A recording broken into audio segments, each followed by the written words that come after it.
So I'm going to do a brief reading, and then I'll open it up for Q&A, and we'll do that in here, and then I heard that the signing will be out there. So thank you guys all for coming. I really appreciate it, and for supporting this.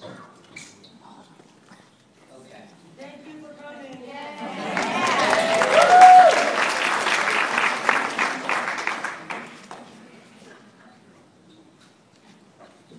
One of the clearest memories I have from my childhood is this. I felt like a boy. I may have buried those feelings later, but as a child, they were there. As soon as I was able to dress myself, my self-image was clear. I chose boys' clothes, shoes, and sneakers, and was interested in boys' toys, games, and other preferences.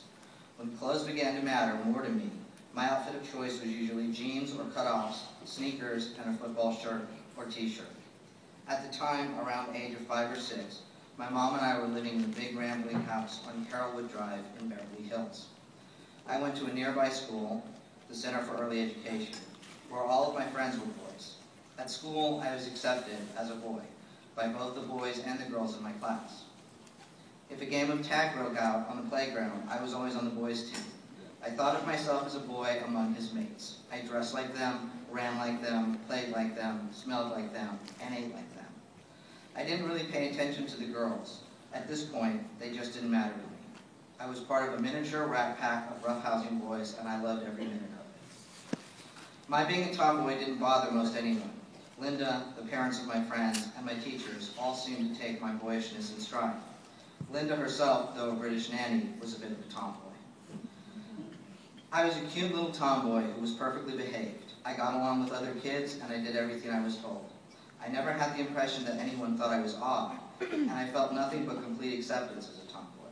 In fact, one of my teachers at the Center for Early Education was Elizabeth Glazer, then Elizabeth Meyer, the Pediatric AIDS Foundation activist, who was an early victim of the AIDS epidemic. Elizabeth was also the girlfriend and later wife of Paul Michael Glazer, who was then starring in the popular TV show Starsky and Hutch. Since Elizabeth had a special fondness for me and my best friend Ricky, she often took us to the set to watch them film the show. Ricky, who I met at school, and I were inseparable. He was polite and well-behaved like me. We loved action figures, Atari, and football. We used to pretend we were American soldiers fighting the Germans in the backyard. My friendship with Ricky was easy and effortless. I had no sense of difference between us. We were both boys, and he never gave me any clue that I looked or seemed more or less male than he. I felt completely comfortable with Ricky. He lived in an unremarkable but nice house in a quiet but kid-filled neighborhood. His parents were not in show business, were still married to each other, and took care of Ricky and his siblings themselves, instead of leaving the job to nannies. In short, his life looked a lot like I wished my life would be. I longed to be an average kid leading a normal life, a kid whose parents were not celebrities. I loved Ricky's grandfather, who was the captain of the Sky Caps for one of the major airlines at the time. He often took us to the airports and we'd hang out with the other Sky Caps, watch the planes come in and pretend we were training to be pilots. For two boys, this was nirvana.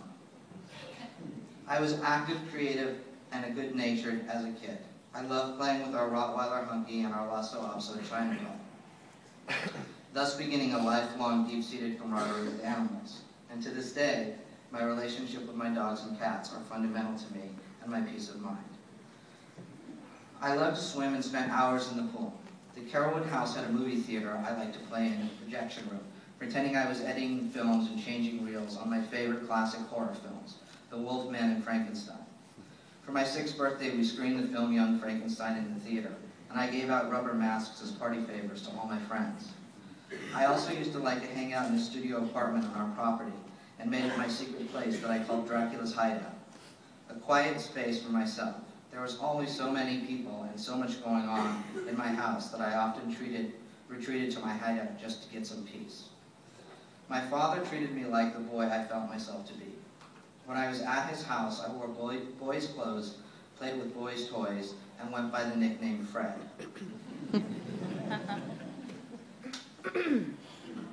I became Fred one day when we were in Uncle Don's, my favorite toy store in Palm Springs.